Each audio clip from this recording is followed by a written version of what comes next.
The person I owe the most to in this world is my brother, Ben. He shouldered everything as a teenager, pulling me from the mud of our small town and lifting me into the bright lights of the city. But when he died unexpectedly, I asked for time off from the company I'd given 5 years to, just to go to his funeral. All I got back was a cold reply.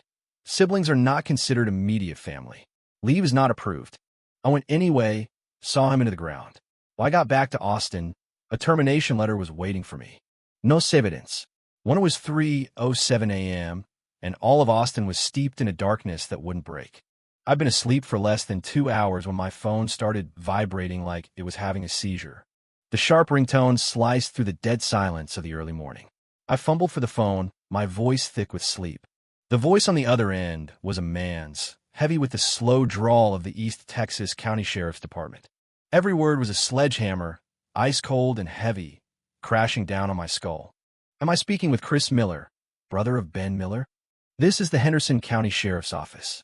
At approximately 2:40 a.m. this morning, Ben Miller was involved in a serious motor vehicle accident on U.S. Route 175 in a semi-truck. Paramedics at the scene confirmed he was deceased upon arrival. We need you to come as soon as you can to handle the arrangements. Deceased upon arrival. The words exploded in my head over and over. I opened my mouth, but no sound came out. It felt like the blood in my veins had frozen solid, a chill creeping from my fingertips straight to my heart. The phone slipped from my hand, hitting the floor with a dull thud that finally jolted me back to reality. I scrambled for it, shaking violently, a choked, animal sound tearing from my throat. The deputy on the other end was still talking. Accident details, liability, where they'd taken his body. I couldn't hear a word of it. All I knew was that my brother was gone. The brother who, after our parents died when I was 12, had torn up his acceptance letter to Texas A&M. The brother who had taken the keys to our dad's semi-truck and, one long haul after another, put me through school all the way to a degree from UT Austin, and then helped me with the down payment on my condo. My only family in the world. Gone. With trembling hands, I opened Slack. Almost on instinct, I sent a leave request to my direct supervisor, Mark Adler, the head of the marketing department. I made the reason crystal clear. My brother, Ben Miller, has passed away unexpectedly. I need to return home for the funeral, requesting 5 days of leave from June 12th to June 16th. As soon as I hit send, I called Mark's cell. It rang for a long time before he picked up, his voice dripping with the irritation of being woken up. I choked back a sob and forced the story out in broken pieces, begging him to approve my request. There were 2 seconds of silence on the other end, followed by a swift, sharp rejection. Chris, do you have any idea what time it is? We are in the final push for Prime Week. The entire department is running on fumes. We're already short-staffed, and you want to take time off now? Absolutely not. We'll talk after this crunch is over. I tried to plead with him, but he cut me off, saying that according to policy, bereavement leave had to go through HR. Then he hung up. I called back. No answer. Clinging to my last shred of hope, I dialed Laura Vance, the HR manager. The moment she answered, all my desperation and humiliation came pouring out. I told her about my brother, my words a tangled mess. I told her I had to go back, begging her to make an exception. Her voice, however, was colder than the Austin night air, each word delivered without a hint of warmth. Chris, let me first clarify company policy, which is in accordance with federal and state guidelines regarding bereavement leave. Leave is granted only for immediate family, which is defined as a parent, spouse, or child. Siblings are not included in this category, so you're not eligible for bereavement leave. Furthermore, as was stated in the all-hands email, there is a company-wide blackout on all leave during the Prime Week crunch. All requests for personal time off will be denied. She hung up. The dial tone buzzed in my ear. I clutched my phone, slumping to the cold floor. Outside my window, the lights of Austin still glittered, but all I could see was an impenetrable darkness. On one side was my brother, lying in a morgue, waiting for me to claim his body and see him off one last time. He was my rock, my only family. On the other was a wall of corporate policy, blocking every exit. It was the career I had spent 5 years clawing my way up to secure. In the dead of that night, for the first time, I truly understood what it felt like to have nowhere to turn. To the chill of the hardwood floor seeped through my thin pajama pants. twisting with the cold ache in my chest until it hurt to breathe. By the faint glow of the city lights, I unlocked my phone. My fingers trembled so badly it took several tries to open my text messages to the conversation thread with my brother Ben. I scrolled up. It was all him, a long stream of nagging reminders and Venmo transfers. The last message had come yesterday afternoon. He just finished a run to Houston. He told me he was shipping me 2 boxes of peaches from farm near home, the kind I'd loved as a kid, and to look out for them. He also said that after this Prime Week rush was over, he was going to take a break, come down to Austin to see me, and finally take my niece Mia to Disney World. I stared at the message, and the tears I'd been holding back finally broke free, fat drops splashing onto the screen and blurring the words. I was 12 when Mom and Dad's car was hit by a drunk driver on their way into town. They were both gone just like that.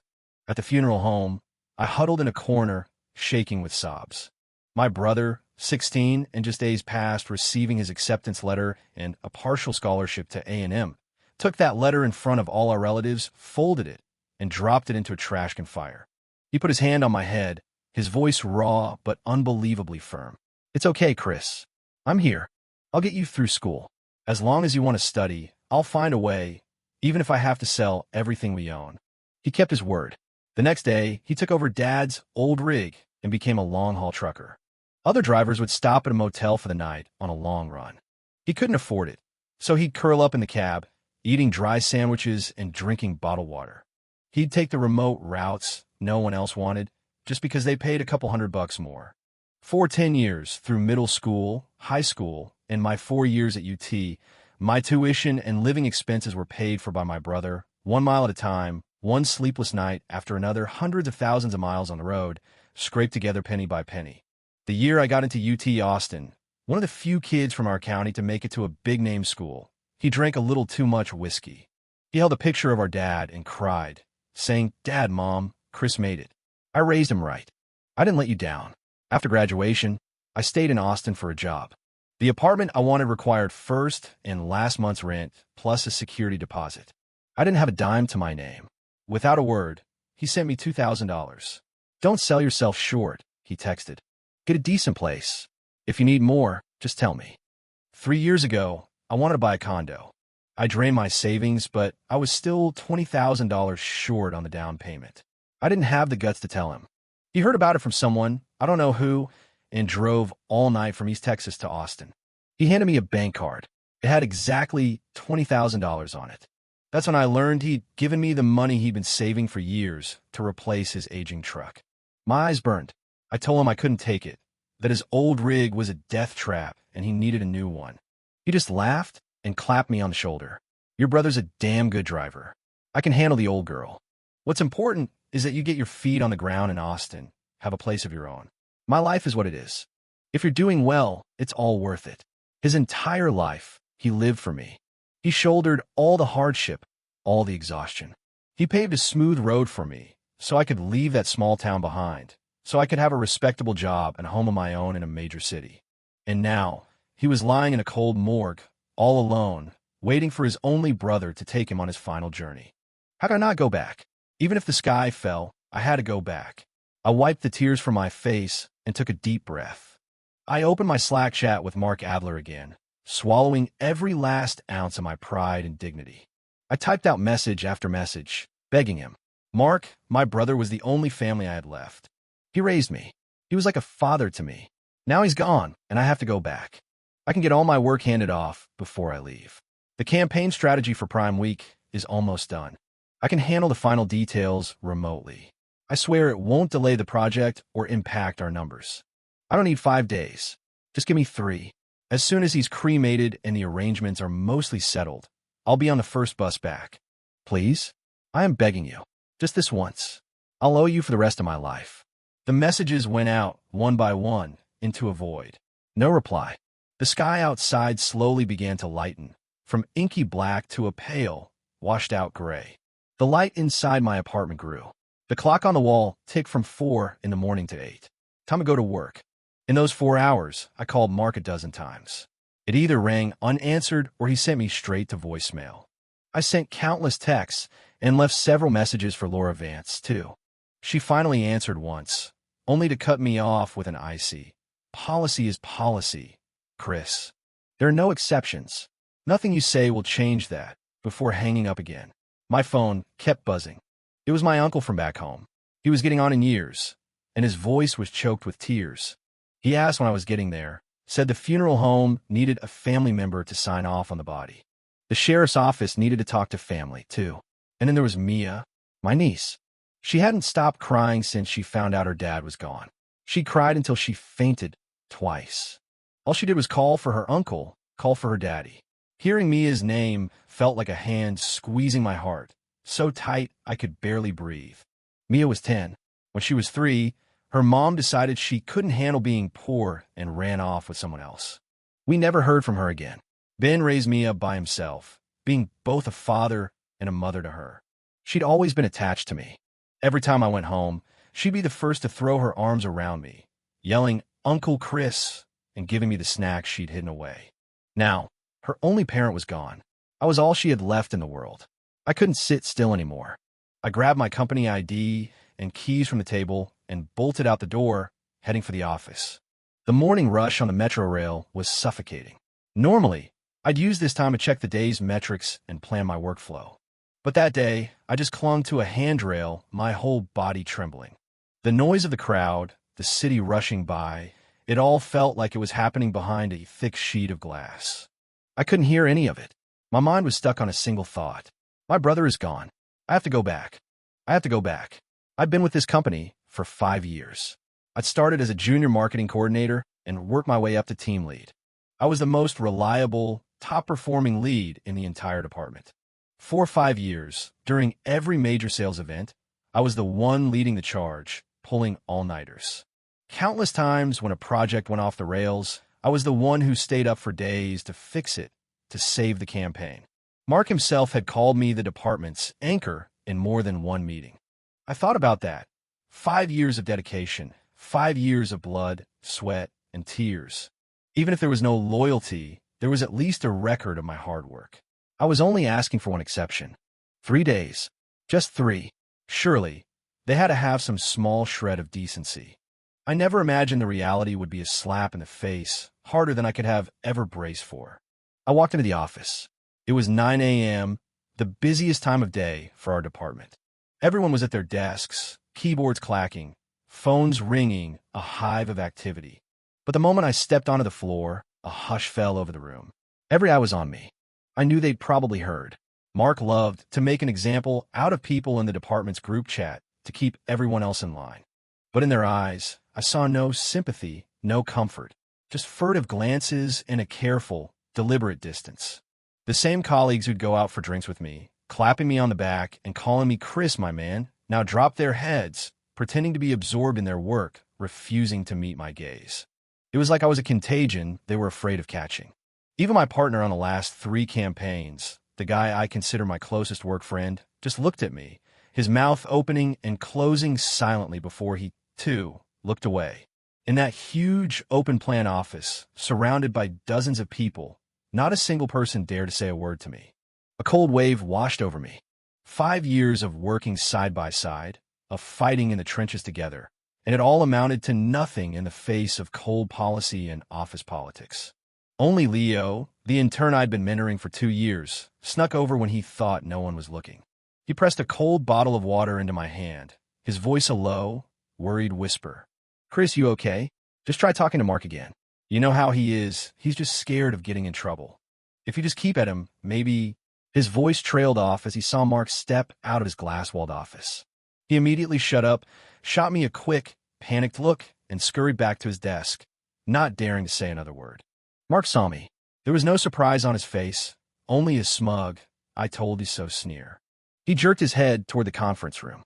When I pushed the door open, I saw Laura Vance. The HR manager was already sitting inside. They sat side by side at the far end of the long table, like 2 impassive mountains blocking my path. I pulled out a chair and sat down.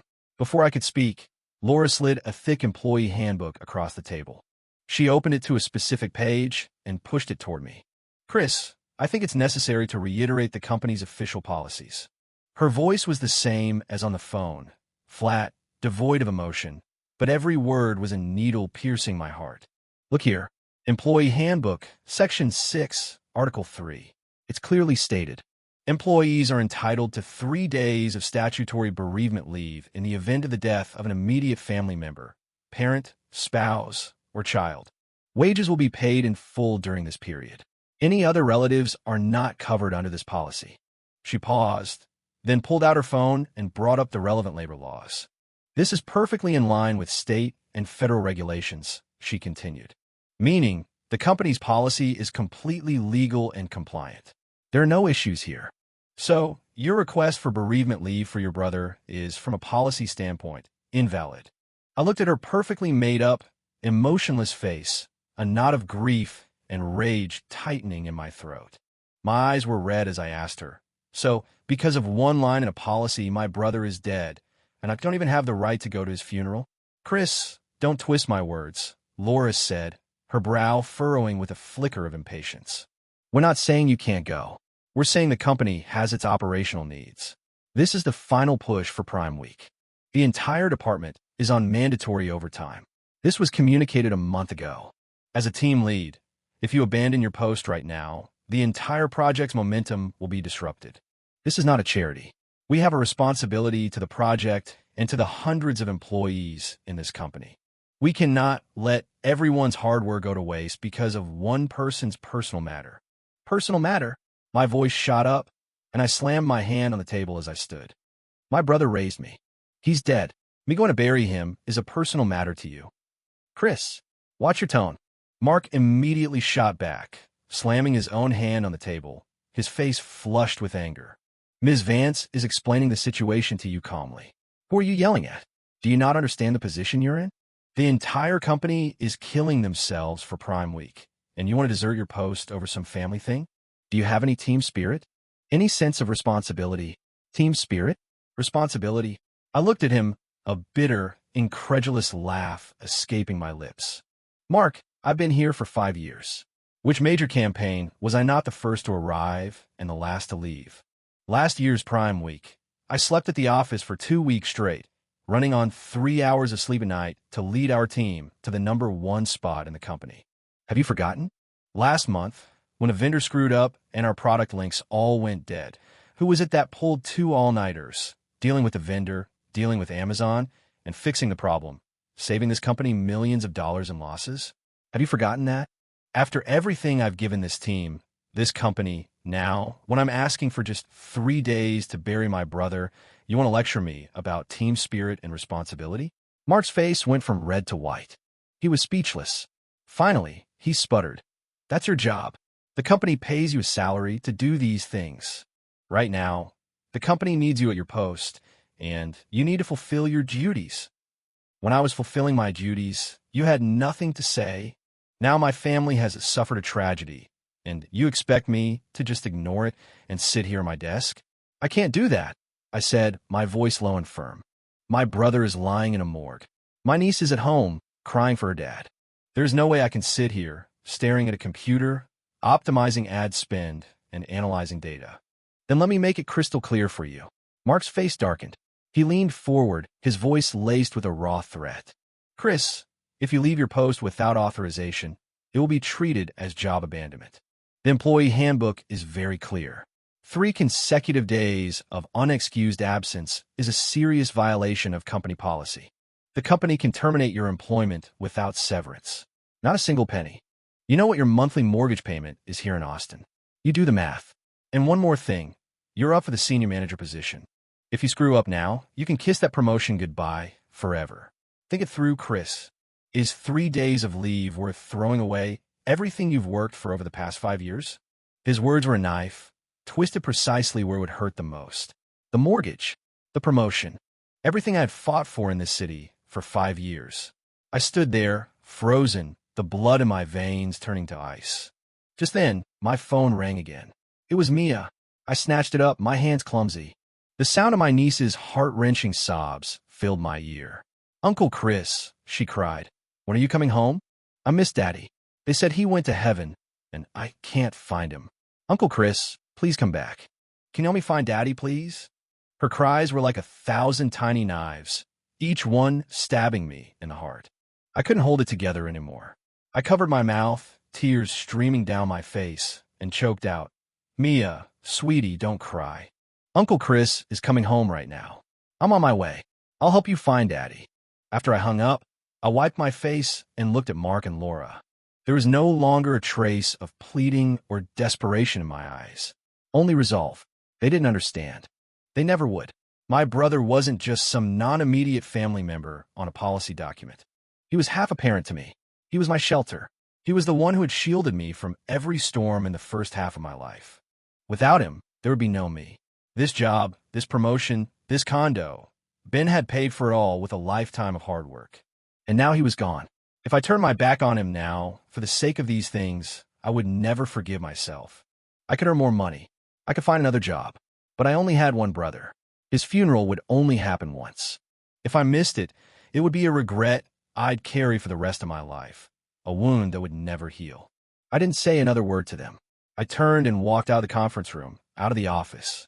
I sat on a planter outside the office building for the rest of the afternoon. The June sun in Austin was brutal, hot enough to cook your skin. But I felt no heat. Inside, I was still frozen. I did the math over and over. The mortgage was $1,600 a month. Even if I lost my job, my savings could cover it for a year. Mia's school fees, living expenses, I could manage, even if I was unemployed for a while.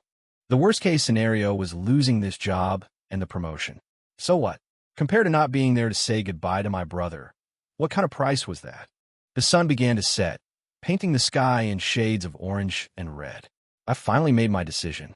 I took out my phone and opened the bus booking app.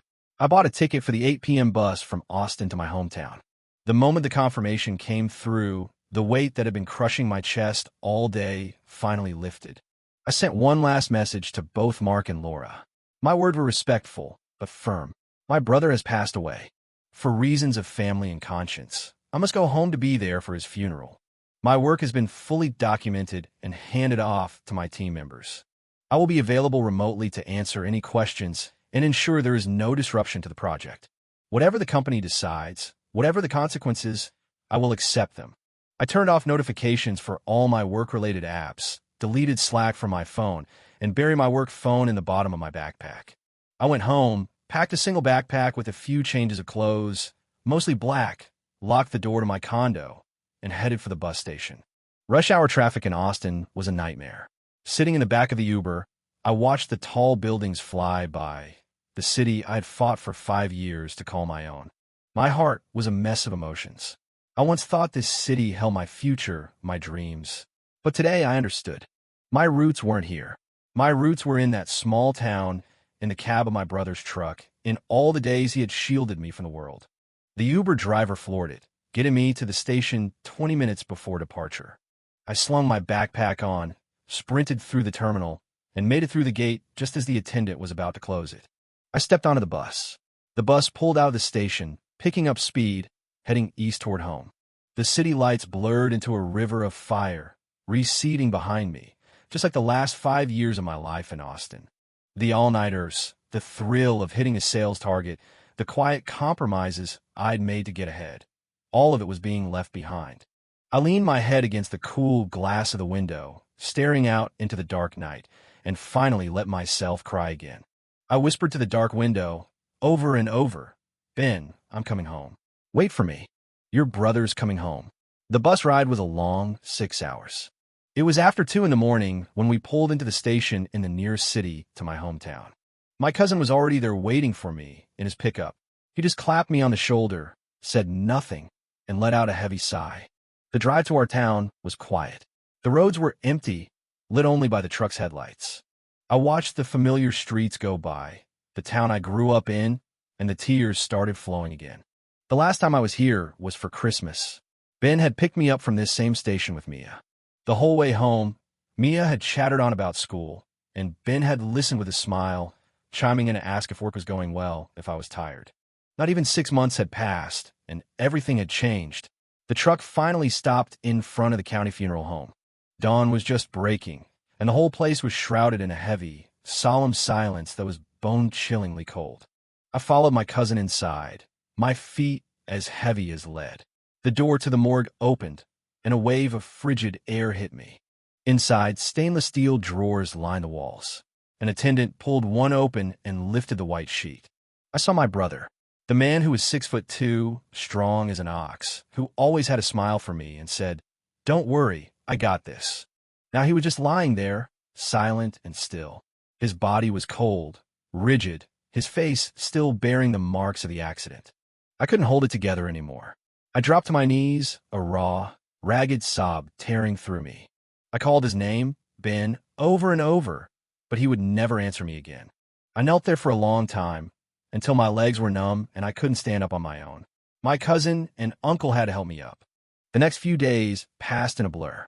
I was like a wind-up toy, running on fumes, forcing myself to handle everything. I went to the sheriff's office to go over the accident report, watch the dashcam footage, and sign countless forms. I went to the funeral home to set the cremation time, arrange the viewing, pick out an urn, and look at burial plots. I greeted wave after wave of friends and relatives who came to pay their respects, accepting their condolences. And I had to take care of Mia. The little girl wouldn't leave my side. Her small hand was always clutching a corner of my shirt, her eyes swollen like walnuts. She didn't cry or make a fuss. She was just quiet. She would only sneak up to me when we were alone and whisper in my ear, "Uncle Chris, is Daddy really not coming back?" Every time, all I could do was pull her into a tight hug, my own eyes burning, and tell her, "Daddy just went to heaven. He'll always be watching over Mia and Uncle Chris." It was only late at night, after everyone had gone home and I was alone in the quiet of the funeral home, sitting with my brother, that I had a moment to check my phone. The work group chats were buzzing. Prime Week numbers were hitting new highs every day. Mark was constantly in the chat, praising one person, criticizing another. Almost every day, he made a point to mention my unauthorized absence, repeatedly bringing it up in team meetings as an example of being undisciplined and disloyal, a warning to everyone else. On the third day of my absence, I was removed from the department group chat, from all the project channels. My access to the company's internal systems was revoked. Emails from Laura Vance started hitting my personal inbox. The first was a formal warning. I had been absent without leave for 2 days. I had 24 hours to return to work, or the company would begin termination proceedings. The second informed me I had now been absent for 3 consecutive days, a serious violation of company policy. The company had initiated a review process and reserved the right to terminate my employment. Every email was written in perfect, soulless corporate speak. I looked at the emails, my fingers cold, but I didn't reply. I shut my phone off, turned back to my brother's casket, and lit 3 sticks of incense, placing them respectfully in the burner. A large black and white photo of him stood at the head of the room. He was smiling in the picture, a warm, good-natured grin. Just like he was his whole life, always thinking of others, always smiling. "Don't worry, Ben. I'll give you a proper send-off. I'll take care of Mia. Nothing else matters now. If I have to, I'll just start over." The day of my brother's funeral, a light, steady rain began to fall. The path up the hill to the cemetery was slick with mud. I carried his urn, walking step by step up the hill, and laid him to rest next to our parents. The moment the headstone was in place, I knelt with Mia and bowed my head, pressing my forehead to the wet ground 3 times. The rain fell on my face, cool and gentle, but I had no more tears to cry.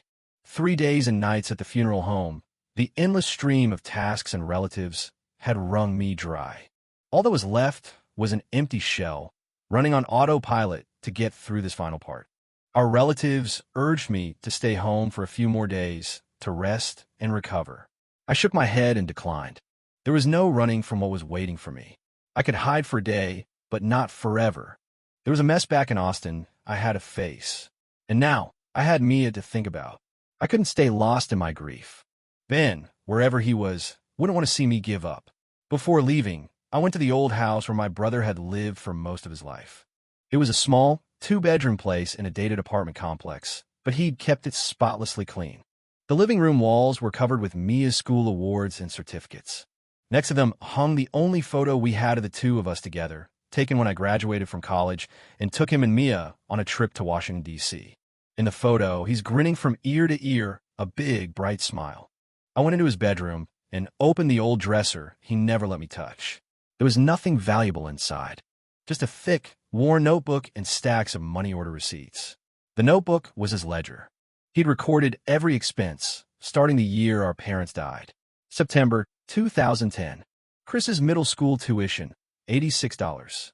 School supplies, $20. September 2013. Chris's high school books, $120. Dorm fee, $30. Got him some new clothes, $18. September 2016. Chris's first semester at UT, $5,500. Gave him $3,000 for spending money. Can't have him feeling ashamed in front of his friends. Page after page, it was all about me. From a few bucks for school supplies to the $20,000 for my down payment, he'd written it all down. For himself, the only entries were things like truck maintenance and fuel. There wasn't a single record of him buying a piece of clothing for himself that cost more than $20. And the money order receipts, a thick stack of them, from a few $100s at the beginning to thousands later on. The sender was always Ben Miller. The recipient was always Chris Miller. I held the notebook and the receipts, sitting alone in that empty room, and finally broke down, sobbing uncontrollably. I always thought I'd have time to pay him back, time to let him retire from the road, to stop living out of his truck. I never, ever imagined he wouldn't even give me the chance. The desire to provide for your parents when they are old, only to find they are gone. I finally understood the gut-wrenching pain of that phrase. I carefully placed the notebook and receipts in my bag.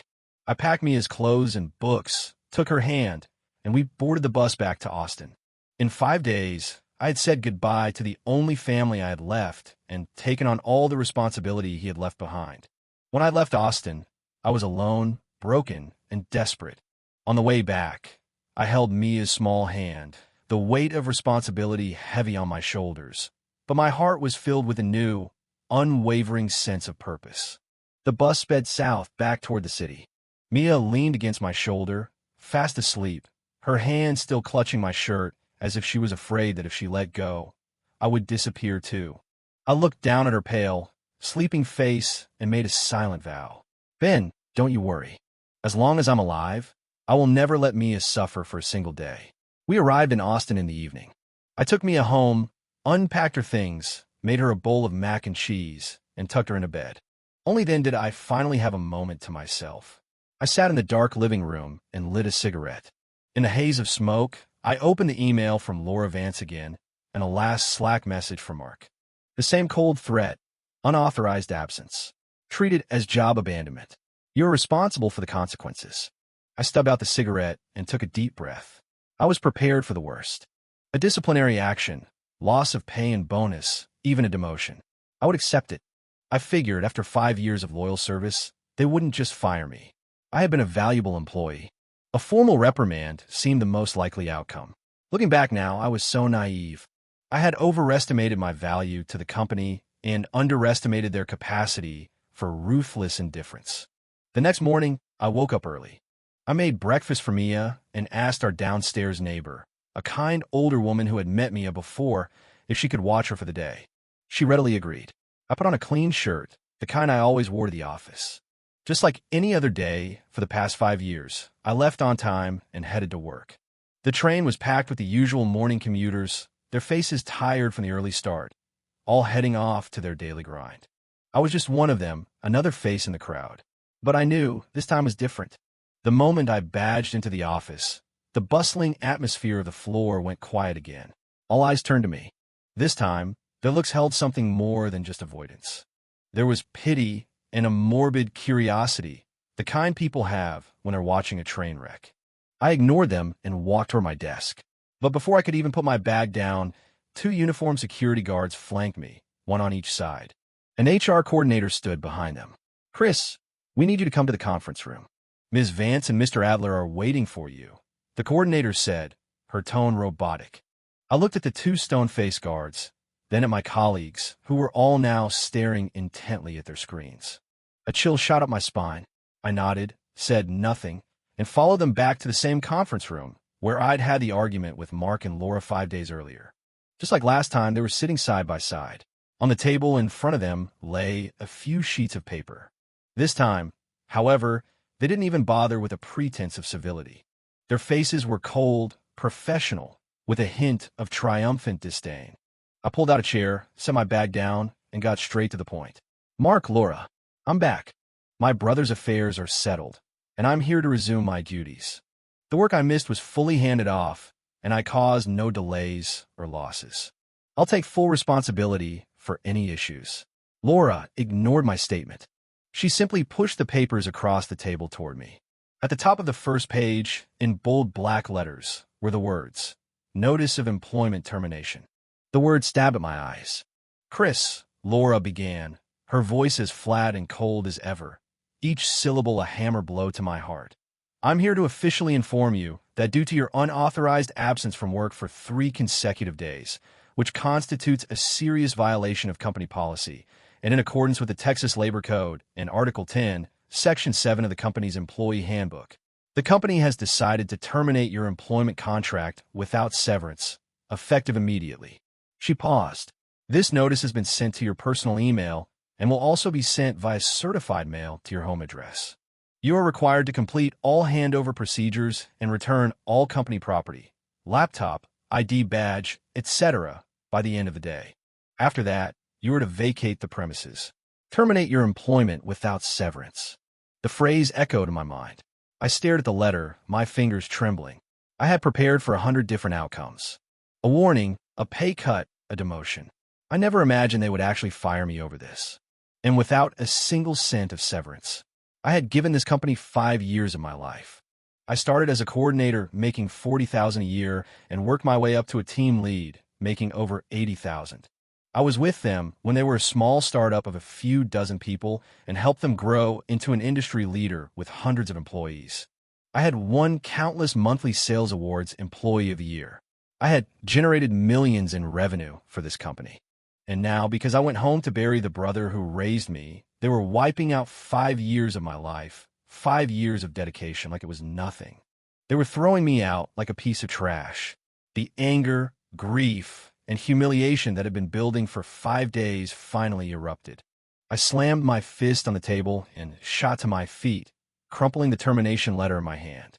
My eyes burned as I stared at them, my voice shaking with rage. Without severance? On what grounds?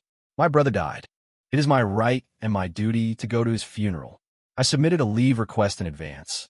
I explained the situation to you. Before I left, I made sure all my work was covered, and I was available remotely. I did not cost this company a single dime or delay a single project. You denied my leave. That doesn't mean I abandoned my job. I worked my ass off for this company for 5 years, pulled countless all-nighters, delivered record-breaking results. And you're going to kick me to the curb over this? And with no severance? Do you people have any humanity at all? Mark shot to his feet as well, his face contorted with rage, pointing a finger at me. "Who are you yelling at, Chris? You still don't get what you did wrong, do you? The company told you clearly, leave denied. You were the one who decided to ignore that, to abandon your post. You have no respect for the rules, no discipline. The company is now acting in accordance with policy and terminating your contract. It is perfectly legal, reasonable, and fair. We gave you a choice. You made the wrong one. Now you have to live with the consequences." I looked at him and laughed, a hollow, bitter sound. What consequences am I supposed to live with? I buried my brother. I've taken responsibility for my niece. My conscience is clear. What about you, Mark? When I was pulling all-nighters to clean up your messes, you were all great job, Chris. Thanks for the hard work. Now, when I'm facing a life-and-death family emergency, you sell me out without a second thought. Are you able to sleep at night? Mark's face flushed, and he sputtered, unable to form a coherent sentence. You're just making excuses. You're hopeless. Let's be clear one last time. Laura stood up, her expression unchanged, as if my entire emotional breakdown was nothing more than an insignificant, childish tantrum. Siblings are not defined as immediate family for the purposes of statutory bereavement leave. Your leave request was not compliant with policy, and the company was fully within its rights to deny it. Leaving your post without an approved absence is job abandonment. 3 consecutive days of job abandonment gives the company the right to terminate your employment without severance. This is all outlined in the employee handbook and in the employment contract you signed. The company's actions are fully compliant with the law. Even if you go to the labor board, you won't win. Her words were like a cold hammer, striking me again and again. Just then, the conference room door creaked open. My colleagues were peering in, pointing, whispering. I saw their familiar faces, the people I had worked alongside for 5 years. I saw the 2 security guards standing menacingly by the door. I saw the 2 cold, impassive managers in front of me. A wave of profound humiliation washed over me. 5 years of my life, 5 years of hard work, 5 years of dedication, all erased in an instant, trampled into the dirt. I stopped arguing. There was no point in trying to reason with people who were heartless, in debating morality and decency with those who had none. It was like talking to a brick wall. I picked up the termination letter from the table, shoved it into my bag, and looked at them coldly. Fine. I get it. The handover. Let's do it. For the next hour, under the watchful escort of the 2 security guards, I returned to my desk. They watched me open my laptop, transfer my work files to my team members. They watched me unplug my computer, hand over my ID badge, my key card, all company property. As I packed my personal belongings, the entire office was silent, save for the click of keyboards and mice. Everyone was staring at their screens, but I could feel their eyes on me. Only Leo, my former intern, snuck over when the guards weren't looking. He helped me put my things in a box, his eyes red, his voice low. Chris, I'm so sorry. This is so messed up. I clapped him on the shoulder and managed a small smile. There was nothing left to say. All my possessions fit into a single small cardboard box. Mostly award certificates, a few professional books, and a small desk ornament my brother had brought me on his first visit to Austin. The 2 guards walked me out, one on each side, like they were escorting a criminal. They followed me all the way out of the building before turning back. I stood there on the sidewalk under the blazing June sun, clutching that cardboard box. The sun was scorching, but I felt nothing but a bone-deep chill. The towering glass skyscraper in front of me, the place where I thought I would build my future, suddenly felt alien and hostile. The city I had fought so hard to make my own was now a stranger to me. People rushed past, a river of humanity, each person on their own journey. No one noticed the man standing on the side of the road, holding a cardboard box, his world falling apart. I stood there under the hot sun for a long, long time. The box grew warm in my arms. Finally, I began the long, heavy walk home. When I got back, my neighbor had already brought me a home. She was sitting quietly on the sofa, drawing.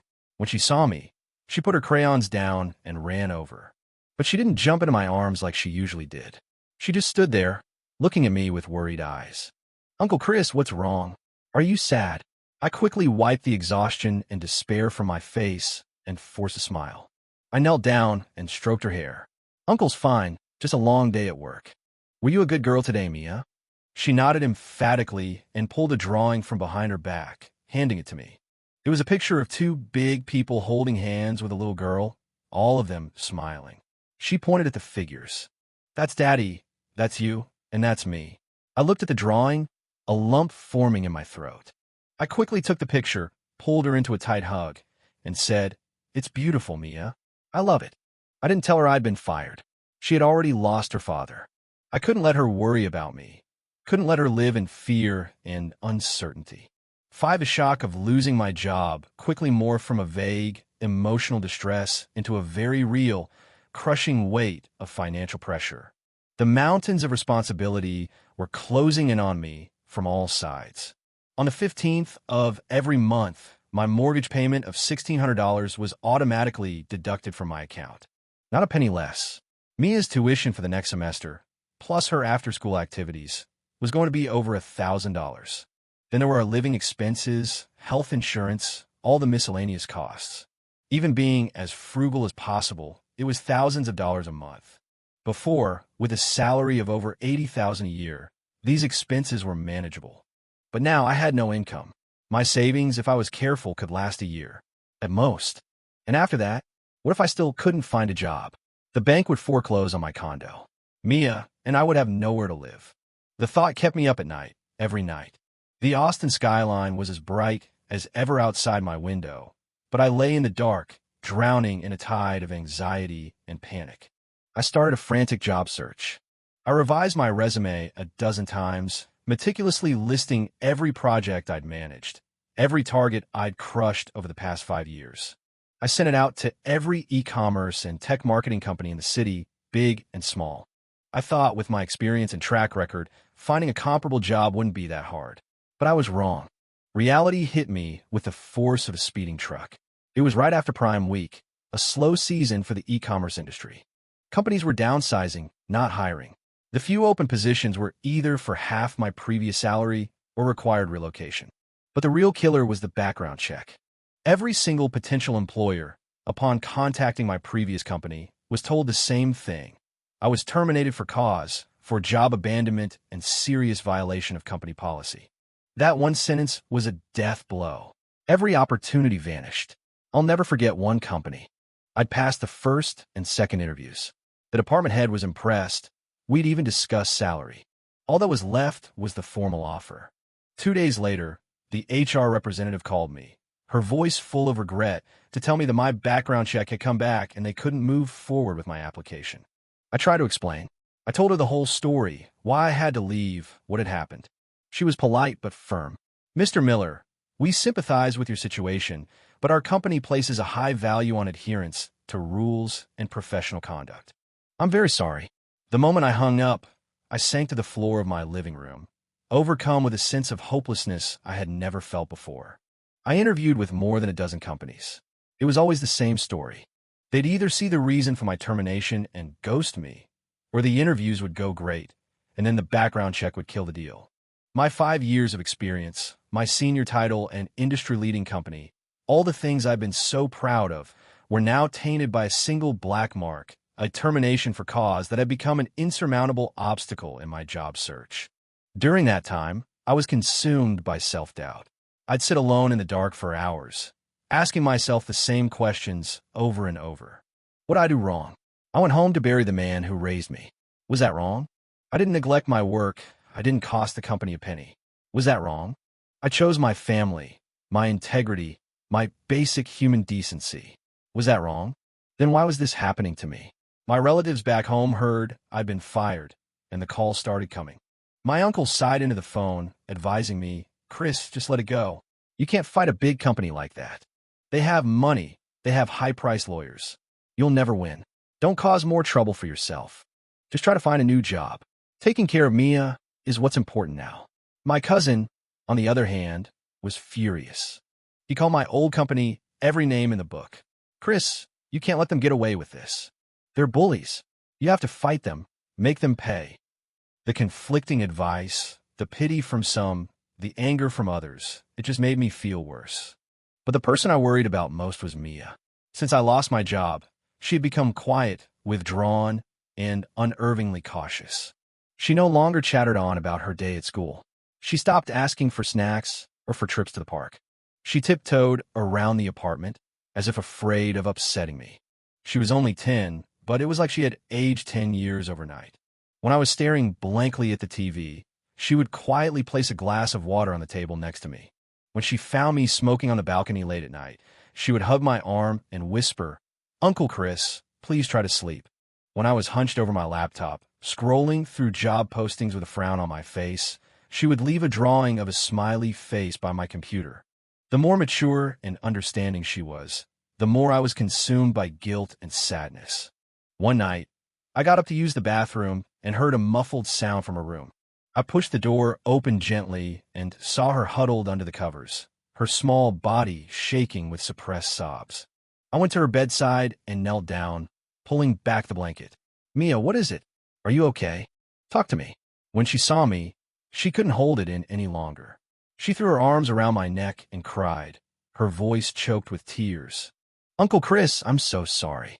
It's all my fault. Is it because of me that you're having such a hard time? If I wasn't here, you wouldn't have to spend so much money. You wouldn't be so tired. Uncle Chris, maybe you should send me to live with Grandpa. I don't want to be a burden to you." Her words were a knife twisting in my heart. I held her tight, my own tears streaming down my face, my chest aching with a pain so sharp it felt like my heart was being torn in two.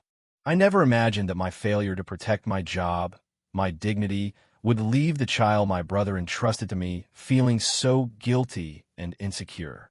I held her close and whispered, over and over, "Mia, it's not your fault. It's not your fault at all. You're my treasure. You're the most important person in the world to me. You could never be a burden. I promised your dad I would take care of you, that I would make sure you had a good life. Don't worry, sweetie. Your uncle is strong. I can provide for you. You don't have to be afraid of anything. I held Mia for a long time that night, until she cried herself to sleep in my arms. Looking at the tear tracks on her small face, I made a vow. I was not going to let this go. For Mia's sake, so she could live her life with her head held high. Free from guilt, I had to fight back. For my brother's memory, I had to get justice. I had to show those people that they were wrong. Just when I was at my lowest, my college roommate Josh called me. He was my best friend in school, now a lawyer back in our hometown. He had been there for the funeral. He knew I'd been fired and had already called my old company everything under the sun. "Chris, you can't let this go," he said. "This is a classic case of wrongful termination. What they did was outrageous. That whole immediate family rule is just an excuse for them to be heartless." He told me he had a friend from law school who worked at a legal aid society in Austin. She specialized in labor disputes. Her name was Ms. Kaplan, and she was, in his words, a total badass with a strong sense of justice. He had already told her about my situation. She had agreed to meet with me, to give me a free consultation. After hanging up with Josh, I looked at the sleeping Mia, then at the photo of my brother on the mantelpiece. The fire in my heart, which had almost been extinguished, began to burn again. The next morning, I gathered all my documents. Every Slack message and email exchange with Mark and Laura. Screenshots of my leave request. The warning messages, the termination letter. My brother's death certificate. Our birth certificates proving our relationship. All the records of my work handover. And the evidence of how my brother had raised me. I placed everything carefully in a folder. I arranged for my neighbor to watch Mia, and with the folder in my backpack, I went to the legal aid office. I was surprised when I met Ms. Kaplan. She was young, maybe in her early 30s, with sharp, intelligent eyes behind a pair of stylish glasses. She looked professional, but her smile was warm. She offered me a seat and a glass of water, and then she listened. She listened to my entire story from beginning to end, without interrupting me once. By the time I finished, my throat was raw, and the old feelings of anger and grief were churning inside me. I handed her the folder. "Ms. Kaplan, it's all in there. Everyone I've talked to says I don't have a case, that what the company did was legal." Ms. Kaplan took the folder and reviewed every document page by page. When she was done, she looked up at me, her gaze firm and unwavering. "Mr. Miller, I want to be very clear with you. What your company did constitutes wrongful termination. You have a case, and I believe it's a case we can win." Her words were like a ray of light, piercing through the darkness that had enveloped me for weeks. I was stunned. I couldn't believe what I was hearing. Are you serious?" But they said siblings aren't considered immediate family, that I abandoned my job, that they had every right to fire me. The statutory definition of immediate family for bereavement leave is typically limited to parents, spouses, and children, and companies can write their policies based on that, Ms. Kaplan explained patiently. However, that does not mean that an employee attending a sibling's funeral is not a justifiable cause for absence. Nor does it give a company the right to summarily deny a leave request for such a reason and then use that denial as grounds for termination. The law has a baseline of public policy and decency, she continued. Attending a funeral, especially for a close family member, is a fundamental part of our culture and morality. It's a duty, a responsibility. It's a perfect example of what we call public policy. In your specific situation, where your parents passed away and your older brother raised you, he was acting in loco parentis, in the place of a parent. Your relationship was, for all intents and purposes, that of a parent and child. Your need to attend his funeral was not just a moral necessity, but a justifiable one in the eyes of the law. Furthermore, she added, you completed a full handover of your work before you left and remained available remotely. Your absence caused no demonstrable financial harm to the company. Their refusal to negotiate or show any flexibility, and their immediate move to terminate you for job abandonment, is an example of an employer acting in bad faith. It's an abuse of their managerial power. It violates the spirit of labor law, and it certainly violates public decency. Every word she said was like a balm on my wounded spirit. The tension I had been carrying for so long finally began to ease. I thought of my brother's cold body in the morgue. I thought of the quiet funeral home. I thought of Mia, crying, telling me she was a burden. I thought of the smug, cold faces of Mark and Laura. I thought of the humiliation of being escorted out of the building by security guards. In that moment, a single thought crystallized in my mind. I was done being a victim. No matter how hard it would be, no matter how long it would take, I was going to see this through. I wasn't just fighting for compensation. I was fighting for a statement. A statement that family is more than a cold, bureaucratic definition. That the bond one had with my brother, the debt of love I owed him, could not be erased by a line in an employee handbook. I looked at Ms. Kaplan, my voice firm with a newfound resolve. Ms. Kaplan, I want to hire you. I want to file a claim with the labor board. I want to make them pay for what they did. Ms. Kaplan nodded, a look of approval and support in her eyes. You can count on me, Mr. Miller. I will do everything in my power to get you the justice you deserve. That afternoon, under Ms. Kaplan's guidance, I filled out all the necessary paperwork to file a claim with the Texas Workforce Commission. We made our demands clear. First, a ruling that the company paid damages for wrongful termination equivalent to double the standard severance, totaling 11 months of my salary, just over $75,000. Second, that the company pay my full wages for the 5 days I was at my brother's funeral. Third, that the company pay for emotional distress. The moment I signed the last document, a sense of calm washed over me. The day we filed the claim, a huge thunderstorm rolled through Austin. The pouring rain seemed to wash away the months of accumulated anger and despair from my heart. Ms. Kaplan and I walked into the state office building and submitted the application. When we walked out, the rain was still coming down. I stood on the steps, took out my phone, and opened my text thread with my brother. Just like I had so many times before to let him know I was okay, I typed out a message. Ben, don't worry. I'm going to get justice. For you, and for me. Of course, there would be no reply. But I knew somehow he could see it. The quiet, hard-working brother who had always just taken whatever life threw at him had finally grown up. He was finally standing up and fighting back. For his brother, and for himself. The rain fell harder, cool against my face. I looked up at the rain-swept city and clenched my fists. This was a fight I had to win. 6 days after filing the claim were a slow, agonizing crawl. The rain in Austin lasted for a whole week, a perfect match for my mood. My life fell into a simple routine. Take Mia to school in the morning, then work with Ms. Kaplan to gather more evidence and prepare for the hearing, then pick Mia up from school, make dinner, and help her with her homework. I stopped looking for a job. I stopped scrolling through LinkedIn. If I was going to fight this to the end, I didn't want the distraction of interviews and background checks. I didn't want to have to explain my situation over and over again, to have my wound picked at by strangers. Ms. Kaplan was incredibly thorough. She was in touch almost every day, updating me on the progress, going over every piece of evidence, explaining the hearing process, and preparing me for the company's likely arguments. She told me these cases usually took about a month to get to a hearing, so I needed to be patient. I knew I was up against a corporate giant. They had an in-house legal team and a high-priced law firm on retainer. I was just one guy. It was a David and Goliath situation. But I wasn't afraid. I had done the right thing. I had nothing to hide, nothing to be ashamed of. Still, late at night, after Mia was asleep, I'd sit in the dark living room, watching the rain, and a suffocating feeling of injustice would wash over me. The feeling of being completely alone, of being told by the world that I was in the wrong. My friends and family supported me. Ms. Kaplan believed in me.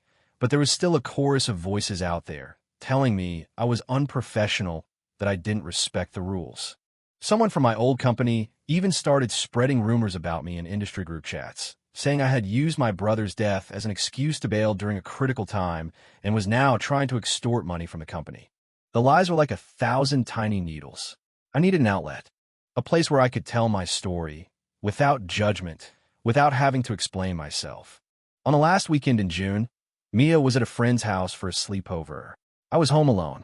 On a whim, I went on Reddit, created an anonymous account, and started typing. I didn't try to sound pitiful. I didn't exaggerate. I just laid out the facts, calmly and clearly. I wrote about how my brother had given up college to raise me after our parents died, and how he was killed in an accident. I wrote about asking for leave to go to his funeral, about begging my managers, only to be told that a brother wasn't immediate family. I wrote about Mark's threats, the termination, the mortgage, the promotion. I wrote about going home anyway, and about being fired and escorted out by security guard when I returned. I wrote about how that termination for cause had made it impossible for me to find another job. At the end of the post, I wrote a single sentence. He raised me. All I wanted to do was go to his funeral. I just want to know, was I wrong? I just wanted to vent in a place where no one knew me. After I hit post, I closed the laptop and went to pick up Mia. I didn't think about it again. I had no idea that my simple, heartfelt post would, overnight, ignite a firestorm across the internet. The next morning, on my way home after dropping Mia off at school, my phone started buzzing uncontrollably. Notifications, direct messages, comments, upvotes. They were flooding in so fast my phone could barely keep up. I opened Reddit and saw that my post had exploded. Overnight, it had tens of thousands of comments and hundreds of thousands of upvotes. It was the #1 post on the entire site with a big, red, trending icon next to it. With a trembling hand, I opened the comments. The top comment read, "An older brother is like a father." That's not just a saying. The man gave up his entire life to raise his brother. Going to his funeral is the most basic, decent thing a person can do. That company is soulless. The second highest comment. This made me cry. Since when does the definition of immediate family override 20 years of love and sacrifice? The law is supposed to be a floor for decency, not a ceiling for corporate cruelty. Opie, you have to fight this. We're all behind you. Is this what corporate America has become? We're not even allowed to bury our family anymore. Actually, siblings are considered second-degree relatives, which is a form of immediate family in many contexts. This company is just making up its own rules to screw over its employees. I hope they get sued into oblivion. There were thousands of comments, and the vast majority were on my side. They were furious at the company's heartlessness, at Mark and Laura's callousness. They sympathized with my story and urged me to keep fighting. Of course, there were a few dissenters. You knew the rules. You broke them. You got fired. What's the problem? The workplace isn't your family. Sounds like a lack of professionalism to me. Bailing during a critical project is a fireable offense. This is just a shakedown. He's trying to get a payday. Those comments stung. But seeing the overwhelming wave of support, the thousands of people who understood, who got it, it was like a dam breaking inside me. The pent-up frustration and loneliness finally had a release. My eyes welled up with tears. I wasn't wrong. Most people understood. Most people knew that family, that love, was more important than any corporate policy. The story spread faster than I could have ever imagined. Before noon, my Reddit post was being screenshotted and shared by news outlets, influencers, and media personalities. The snowball was rolling downhill, getting bigger and bigger. By that afternoon, the hashtag #BrotherNotImmediateFamily was trending #1 on Twitter. It was quickly followed by bereavement leave, corporate greed, and justice for Chris Miller. The internet was in an uproar. My DMs were flooded.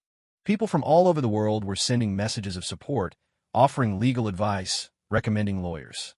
Many even offered to donate money to help me with my expenses. I thanked them all, but politely declined any financial help. I hadn't posted my story for money or pity. I just wanted to be heard. Reporters started calling. They had somehow found my number and were all clamoring for an interview. At first, I refused. I didn't want to be a spectacle. I didn't want my brother's memory to become clickbait. And most of all, I didn't want Mia to be exposed to any of this. All I wanted was a quiet legal victory. But when Ms. Kaplan heard what was happening, she called me. She advised me to accept an interview with a major, reputable news outlet. "Chris, this isn't just about you anymore," she said. "This has become a national conversation. It struck a nerve with millions of working people. Public opinion can't directly influence a legal ruling, but can put pressure on the company and bring attention to the loopholes in bereavement leave policies. More importantly, you need to tell your story, in your own words, through a credible channel, before the narrative gets twisted by rumors and speculation. Don't worry, we'll just state the facts. The truth is powerful enough on its own." She was right. I agreed to an interview with a well-respected national news program. It was done over Zoom, with my face obscured and my voice altered to protect my privacy. I told them everything, just as I had in my Reddit post. I didn't embellish, I didn't attack.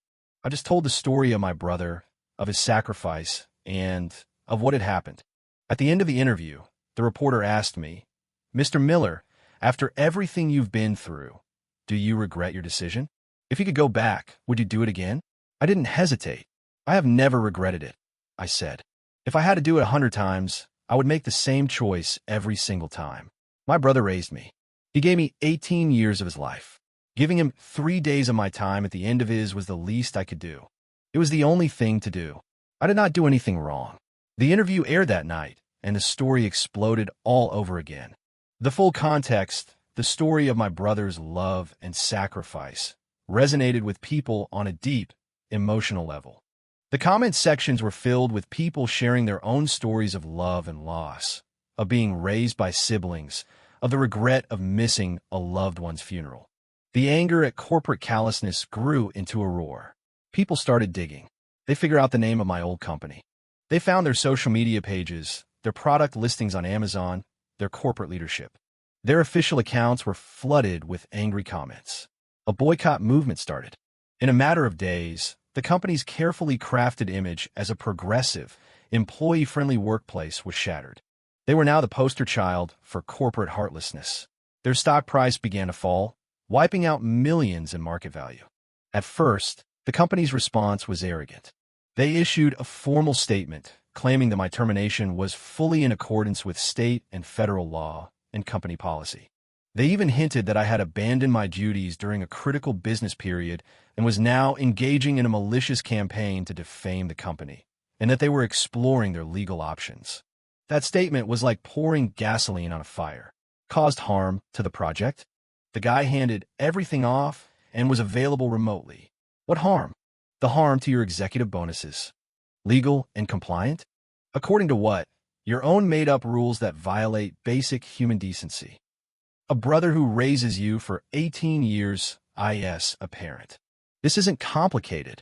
Then, legal experts and labor lawyers started weighing in, stating publicly that the company's actions were on shaky legal ground and likely violated public policy. Even major political commentators began to speak out. Corporate policies should not be allowed to supersede common decency and morality, one said. A company that has lost its humanity has lost its way. The public condemnation, the tanking stock price, the negative press, it was a full-blown crisis. The company, which had been flying high as an industry leader, was now in nosedive. And finally, the man at the top, the founder and CEO, David Sterling, could no longer ignore the problem. I was in the living room, drawing with Mia, when my phone rang. I saw Laura Vance's name on the screen. I paused, a cold smile touching my lips, and answered. Her voice was completely different. The icy, condescending tone was gone, replaced by an overly polite, almost pleading one. "Chris, hello, it's Laura Vance. I was wondering if you had a moment to talk. We'd like to meet with you, in person, to discuss the situation with your employment." I raised an eyebrow. "There's nothing to discuss. I've filed a claim with the labor board. We can talk at the hearing." No, please, Chris, don't say that," she said, her voice strained. "We know that the company may have been a bit inflexible, that we didn't handle the situation as well as we could have. We'd like to apologize. There's no need to drag this out through a formal process. I'm sure we can find a solution that works for everyone." What do you say? Inflexible? Didn't handle it well? When they were hiding behind their policies, calling me a deserter, firing me without a second thought, did they think they weren't handling it well then? When I was begging them, swallowing my pride, did they think they were being inflexible? I laughed to myself, a cold, bitter sound. But I agreed to meet them. I wanted to see what kind of a pathetic show they would put on. We met at a coffee shop near my apartment. When I arrived, Mark and Laura were already there. They both jumped to their feet when I walked in, their faces plastered with sickeningly friendly smiles. They were like completely different people from the two cold-hearted executioners in the conference room. "Chris, hey, good to see you. Have a seat," Mark said, pulling out a chair for me, offering to get me a coffee, just like he used to when I was his star employee. Only now it was worse, dripping with a desperate, cloying insincerity. I sat down, but didn't touch the menu. I just looked at them. Let's cut to the chase. What do you want? Laura and Mark exchanged a look. Laura spoke first, her face a mask of remorse. "Chris, on behalf of the company, I want to offer you our sincerest apologies. Our handling of your request was too rigid. We didn't take your personal circumstances into account, and we caused you a great deal of pain. We are truly sorry." She even gave a little bow. I just stared at them, my face blank. I was curious to see how long they could keep up the act. Mark chimed in, his expression one of deep regret. "Chris, honestly, I've always seen you as one of my best people. I brought you up in the department. You were always the guy I could count on. What happened? I was just following orders. Company policy. I felt terrible about it the whole time." "Really?"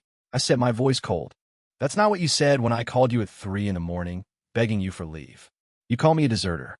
You told me to think about the consequences. And when I was being escorted out of the building by security, you were standing there, watching.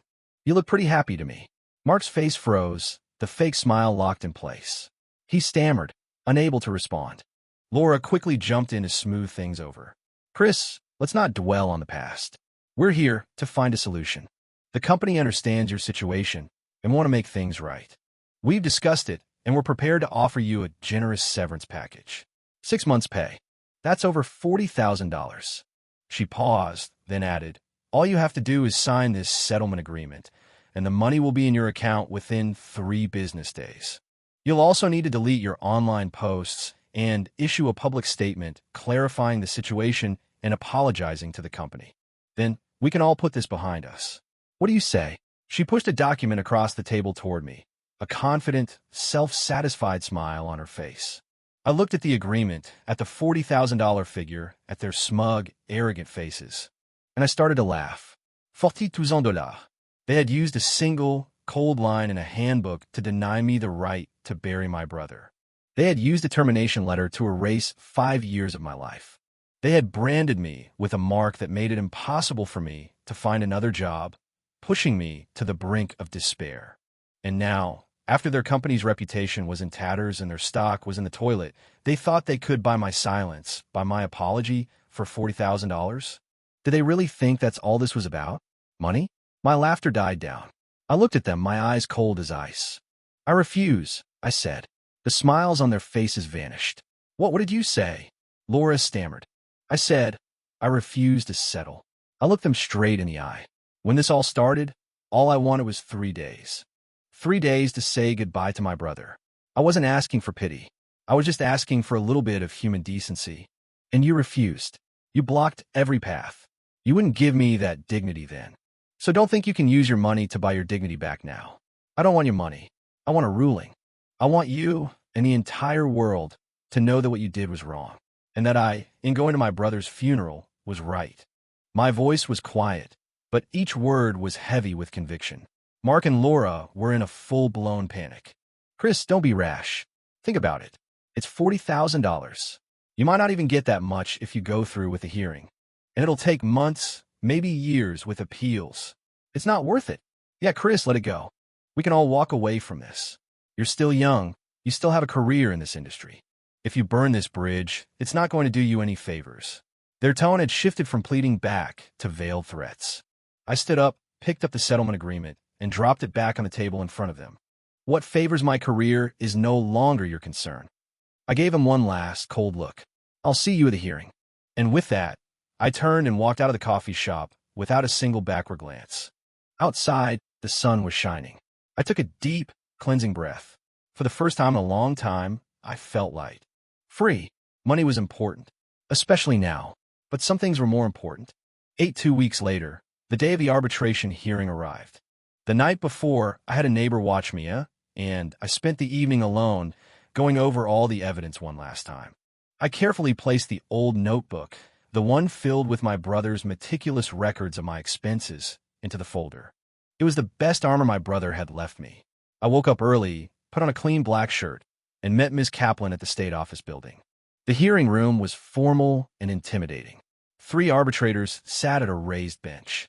At the opposite table sat the company's 2 lawyers, along with Mark and Laura. They glanced at me when I walked in, then quickly looked away. I took a deep breath and sat down. My palms were sweaty, but my heart was calm. The moment of truth had finally arrived. The hearing began. The company's lawyers stood up and, in a dry, monotonous voice, laid out their case. It was exactly what I had expected. Their entire argument rested on 2 points. First, that state and federal law, as well as company policy, defined immediate family as parents, spouse, or child. Siblings were not included. Therefore, their denial of my bereavement leave request was legal and justified. Second, that by leaving without an approved absence for 3 consecutive days, I had engaged in job abandonment, a serious violation of my employment contract. Therefore, under the Texas Labor Code, they had the right to terminate my employment without severance. They submitted a mountain of evidence: the employee handbook, records of my signing it, my time card data, my leave request, the termination letter. It was a perfectly constructed, seemingly unassailable legal argument. Mark and Laura exchanged a smug look. They thought they had it in the bag. Then it was our turn. Ms. Kaplan stood up, her demeanor calm, but her voice ringing with conviction. She began to dismantle their case, piece by piece. First, she submitted our evidence: my parents' death certificates, a letter from our town's mayor confirming our family history, and, most importantly, the stacks of money order receipts and my brother's ledger. "Your Honors," she began, "it is crucial to understand that the relationship between my client and his brother was not merely that of siblings. When my client was 12, his parents died. His 18-year-old brother, Ben Miller, gave up his own future to become my client's sole provider and guardian. He raised him, supported him through school, and helped him establish his life. In the eyes of the law and of basic human decency, Ben Miller was acting in loco parentis. He was, for all intents and purposes, my client's father. An older brother is like a father is not just a quaint saying. It was the reality of my client's life for 18 years. Her voice filled the quiet room. Therefore, my client's need to attend his brother's funeral was not just a moral obligation. It was a familial duty, born of a quasi-parental relationship. It was a matter of profound personal and ethical importance, and it deserved the respect and accommodation of his employer. The company's rigid, unthinking application of a narrow policy in this situation was a violation of public policy and the spirit of the law, which is intended to be a baseline of protection for workers, not a tool for employers to enforce heartless and unreasonable demands. Next, Ms. Kaplan submitted our second set of evidence: the complete record of my communications with Mark and Laura, my work handover documents, and testimony from my former colleagues. Furthermore, she continued, my client took every reasonable step to ensure his duties were covered before he left. He remained in contact and available remotely. The company claims his absence caused adverse effects on their project, yet they have provided no evidence of any actual financial loss. In fact, the project exceeded its sales targets. The company's claim of harm is baseless. An employer's right to manage its business is not absolute. It must be exercised in good faith. My client's reason for absence was urgent, legitimate, and unavoidable. The company's refusal to show any compassion or flexibility, and its immediate move to terminate him, was an unreasonable and malicious abuse of its power. Finally, Ms. Kaplan submitted a binder full of news articles about the case, legal analyses from labor law experts, and, most importantly, rulings from similar cases across the country. In every single one, the courts had found that firing an employee for attending the funeral of a close relative, even one not covered by a strict bereavement policy, constituted wrongful termination.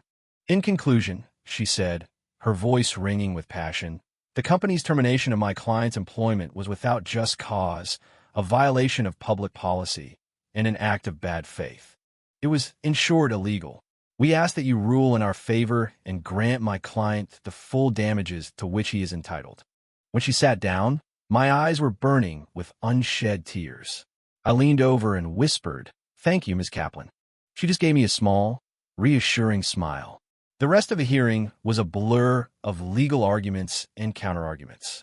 The company's lawyers kept falling back on the letter of the law, on the cold, hard text of their policies, trying to use it to invalidate the 18 years of love and sacrifice that define my relationship with my brother. But their arguments grew weaker, their voices less confident. The arbitrators listened intently, occasionally interjecting with sharp, pointed questions that the company's lawyers struggled to answer. The smug looks on Mark and Laura's faces had long since been replaced by pale, anxious expressions. At the end of the hearing, the lead arbitrator looked at me. "Mr. Miller, you have the right to make a final statement." I stood up, took a deep breath, and looked at the three arbitrators. My voice was steady, but thick with emotion.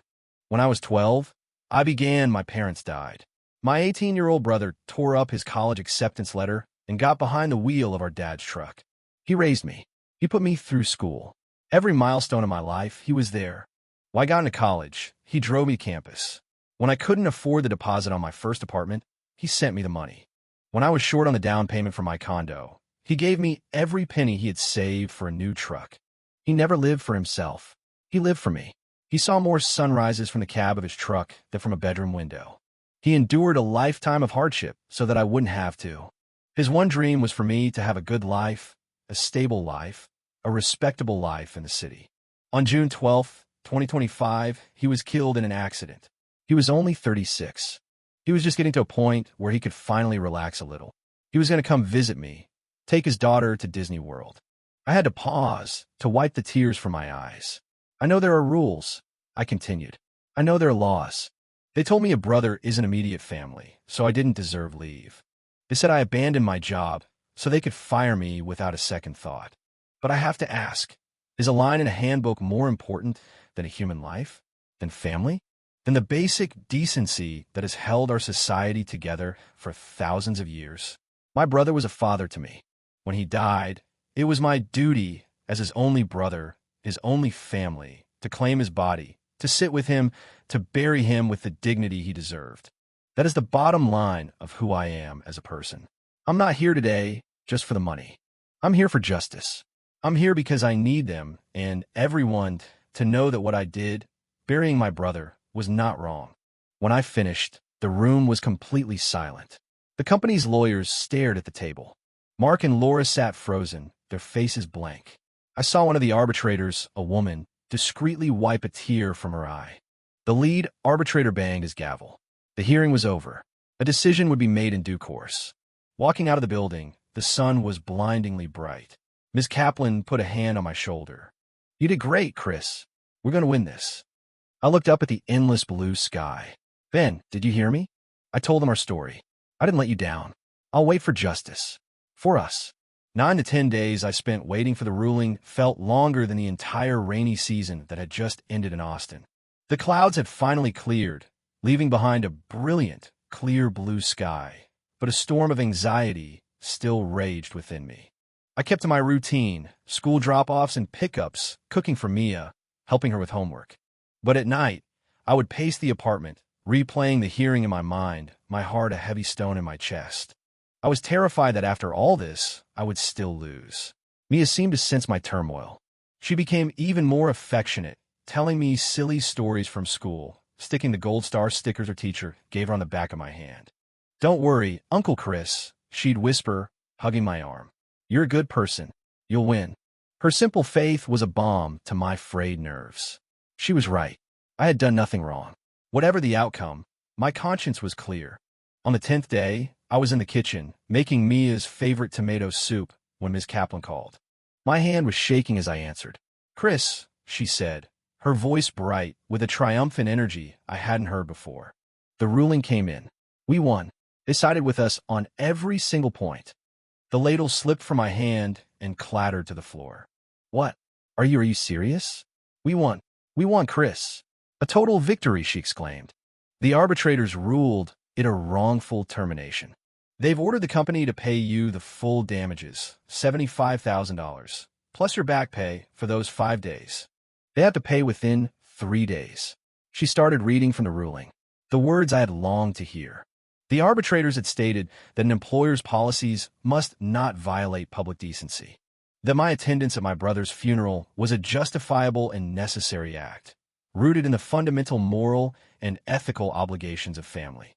They explicitly acknowledged that due to my brother's role as my guardian, our relationship was tantamount to that of a parent and child and deserved to be respected and accommodated. They ruled that the company's actions were unreasonable and punitive, and the termination was illegal. I stood there in my kitchen, listening to her voice, and the tears I had been holding back for so long finally came, a flood of relief and vindication. All the humiliation, all the struggle, all the pain of the past months, it all came pouring out.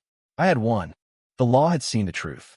The love my brother had given me, the bond they had tried to dismiss with a cold, bureaucratic rule, had been affirmed. That evening, when Mia came home, she saw my red-rimmed eyes and asked me what was wrong. I knelt down and pulled her into a fierce hug. "Mia," I said, my voice thick with emotion, "I won. We won." She looked at me for a second, her eyes wide, and then a huge grin spread across her face. She threw her arms around my neck, and we just held each other, laughing and crying at the same time. The next morning, I took the arbitration ruling and Mia, and we drove back to our hometown. I bought a bottle of my brother's favorite whiskey, a pack of his brand of cigarettes, and a basket of fresh fruit. We walked up the hill to the cemetery. The summer air was warm, and the wind rustled through the leaves of the trees, a sound like a gentle whisper. I placed the ruling carefully against my brother's headstone. I lit 3 sticks of incense and placed them in the burner. Then I knelt, looking at the warm, smiling face in the photograph on the headstone.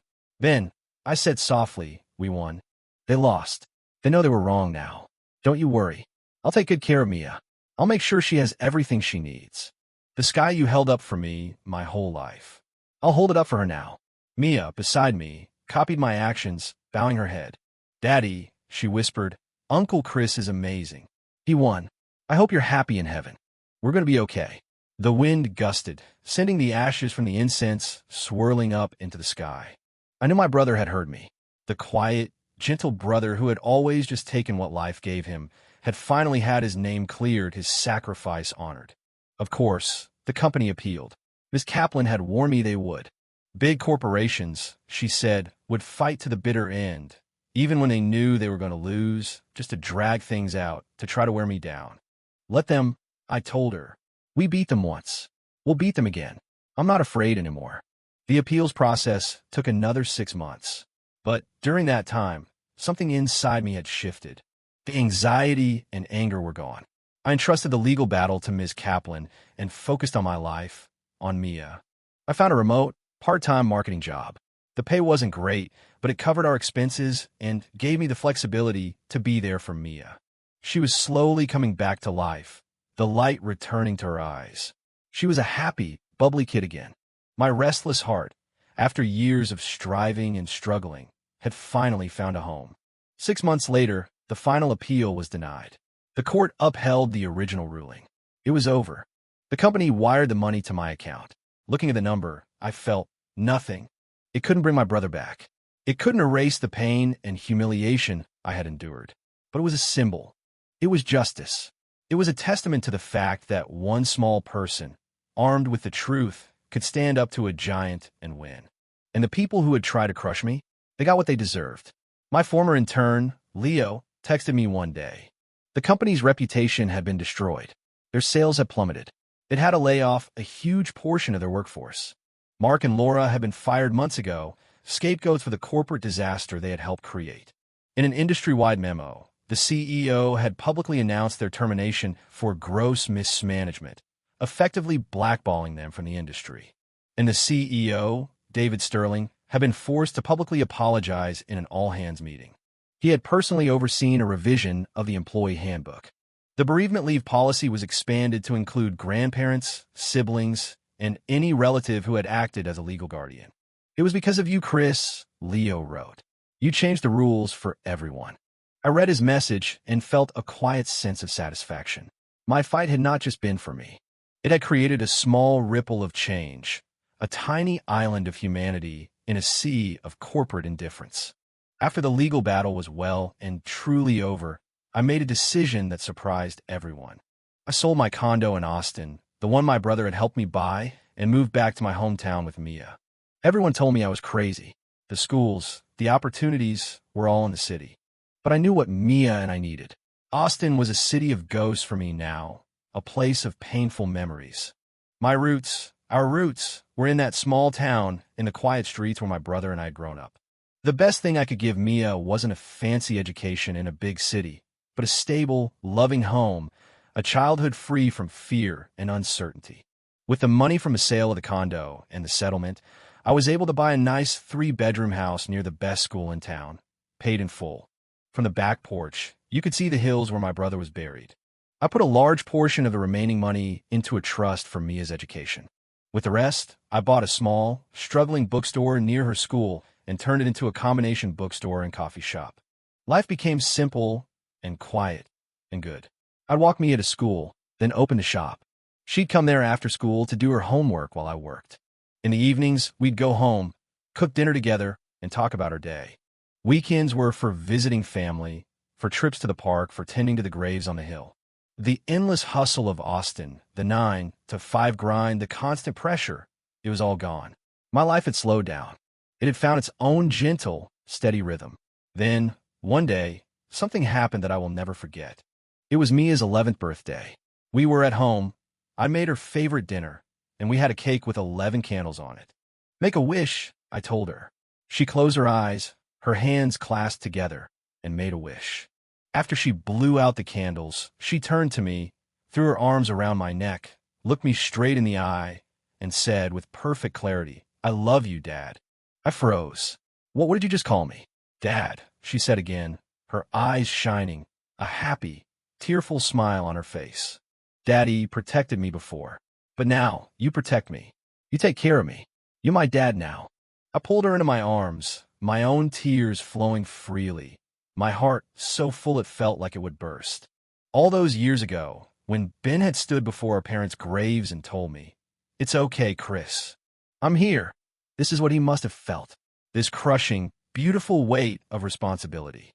This profound, all-encompassing love. I had finally become my brother. I had become a father. Time passed. A year later, it was New Year's Eve. A soft, quiet snow was falling, blanketing our small town in a pristine layer of white. Mia and I were outside, hanging a wreath on the door. She was holding the ladder for me, her small face red with cold, but her eyes sparkling with happiness. "Dad," she said, looking up at me, "what's your wish for the new year?" I smiled and climbed down the ladder, ruffling her hair. I looked out, past the snow-covered rooftops, to the hill where my brother lay sleeping, a silent, white sentinel in the falling snow. "My wish," I said softly, "already came true." And it had. I had honored my brother. I had gotten him justice. I had protected the child he had left behind, given her a safe and happy home. I had held on to my decency, to my humanity. I had become the man my brother had always wanted me to be.